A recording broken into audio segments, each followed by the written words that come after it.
Hello and welcome back. This is Robin the Reviewer, and I'm having a second look at the Tycka Speedlight TK-982 III.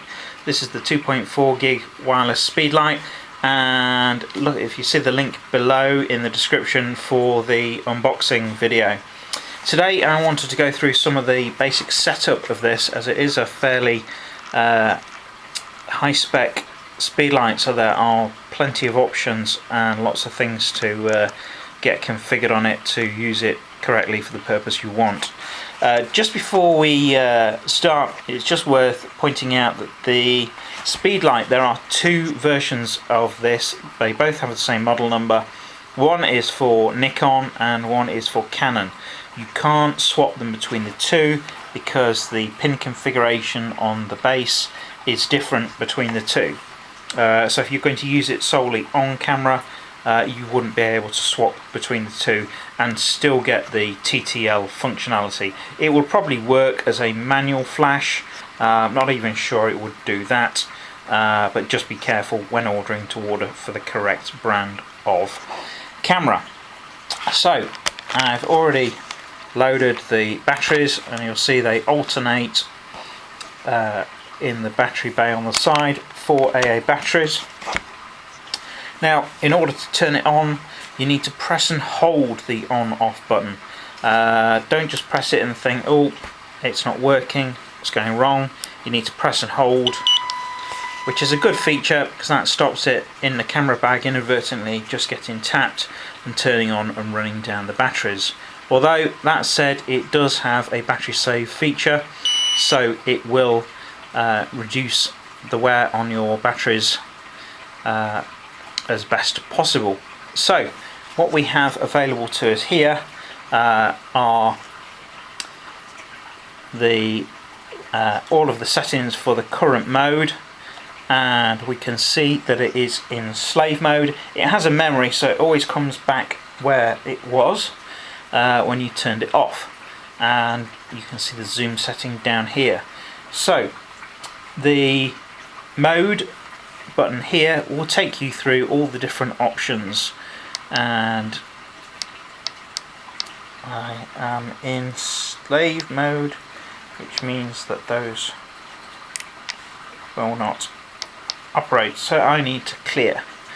As you see, clear is done with these two top buttons together, as identified by the clear between it.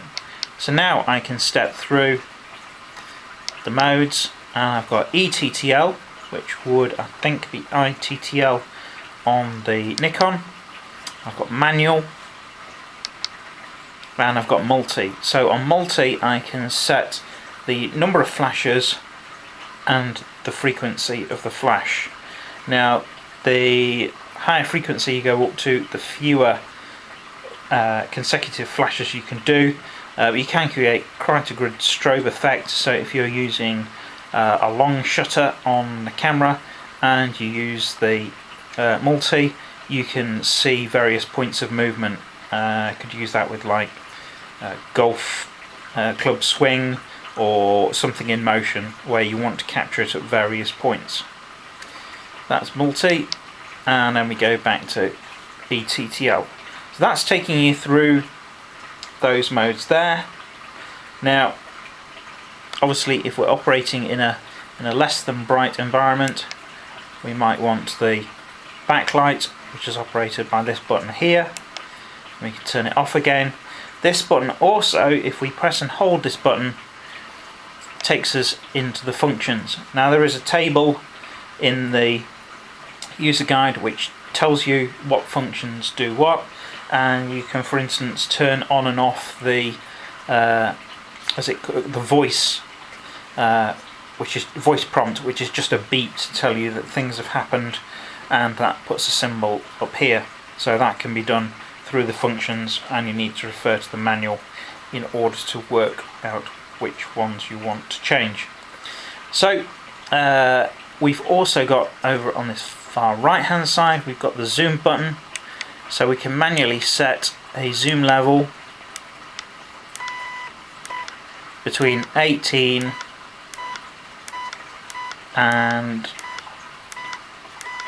180, or as you saw there, auto. And in auto it will pick up the zoom when it's in E-TTL from the camera and automatically zoom to the same as the lens, as long as the lens is within that same workable range of 18mm to 180mm. So we've also got our exposure compensation, flash compensation here,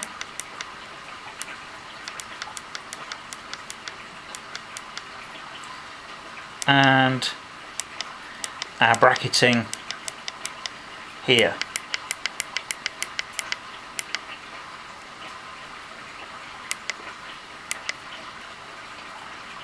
So with all of those, we've then also got down here the usual pilot button, which is also the test button. So pressing that will trigger the flash irrespective of you having it on a camera or using the shutter button at all, and means that you can get a feel for what the current settings are going to have. And when the flash has cycled back and is up to full strength to flash again, the light will come back on again. So that's fairly self-explanatory, but we've also got the wireless and the master slave modes. So although it says that these two buttons are together a clear function, what it doesn't unfortunately tell you is that the left hand button is for the wireless and master slave mode, and the right hand button is for the rear curtain, second curtain, high speed sync modes. So if we try the right button first, you can see that you've got the high speed there, and then it triggers to second curtain and then off again. So just toggles between the three modes, neither of them on, high speed on, rear curtain on, and back to normal. Now with the left button we've got a lot of different modes for master slave and wireless, so we need to step through those fairly carefully to make sure we get to where we want to. So in this first mode we are, as we can see from the display, in master, and we are on channel 1. Now the channel number on the wireless transmitter is done with a set of little white dip switches on the unit, so you need to set the same channel on there as you're going to use on the flash. And what we can see is this symbol has now appeared down in the bottom left hand corner, and this tells us whether we are transmitting, because we are master, as well as flashing. And we can turn the flash off or leave it on the main. So we could be having this mounted on the camera, but this used only as a master controller for other flashes. So if we then move on, we move to slave mode, also on channel 1. So this would be a receiver of that information from a master, and we are in group A. So we have a group A, a group B, and a group C that we can be in.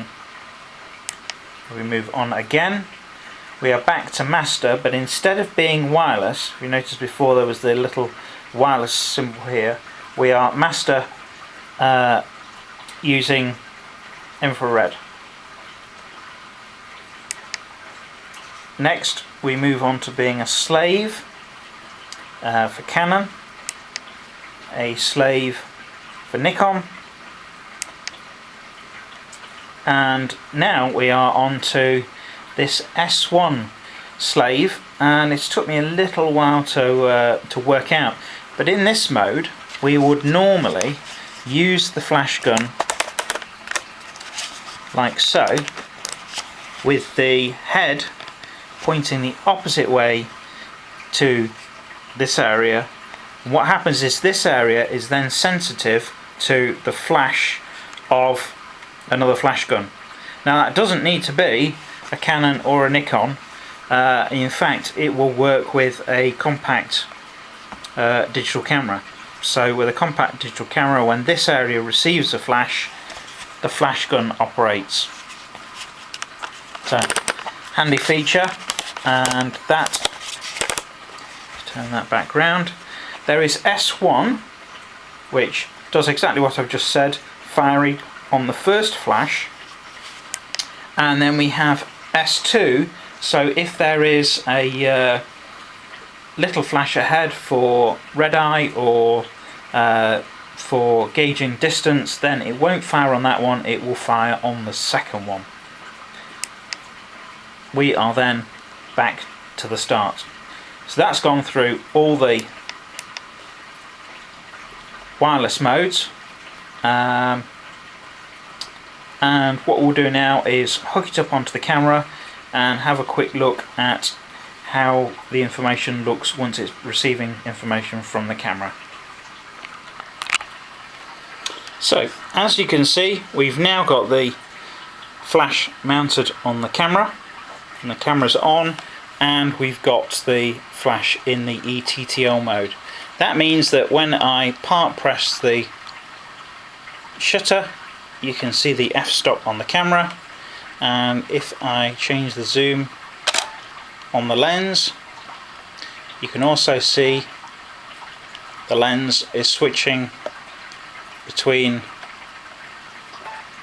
the zooms that are relevant. Obviously it hasn't got every zoom in between, but it is going between the 18 and 24 of my Tamron lens. And then when we fire, and the flash is almost immediately ready to be reused. This flash does have a very fast cycle time, and these aren't the most expensive batteries that are in it, which will have an effect on performance, but they are there ready for another flash immediately. So what I've now done is set up the flash in that S1 mode, and I've put the head across to the side, and what I'm going to do is use my camera with its own flash, and it's not set up in any special mode, it's just going to pick up on that flash and then flash itself. So if we move it across there and taking a photo now, and as you would see, in fact let's turn the flash all the way around. I don't know whether this will come out or not, but you will see that even though I'm flashing down here, the flash gun will also fire.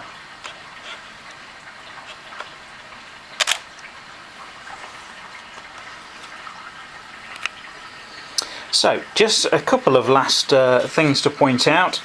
If you are using the flash in bounce mode, so you're bouncing it off the ceiling, there is in the top of the flash a white bounce card which will just reflect some light forwards while most of the light will still carry on upwards. So it kind of gives you two directions of flash. And also in the top there we've got a diffuser. So if you are needing to spread the beam wider than the lowest zoom setting, or just want to just spread the light out further, then drop that over the flash and that will give you a more diffuse flash. So there we go, a bit more in detail with the Tycka Speedlight TK-982 III. Thank you for watching. Don't forget to like and subscribe, and see you again soon. Thank you.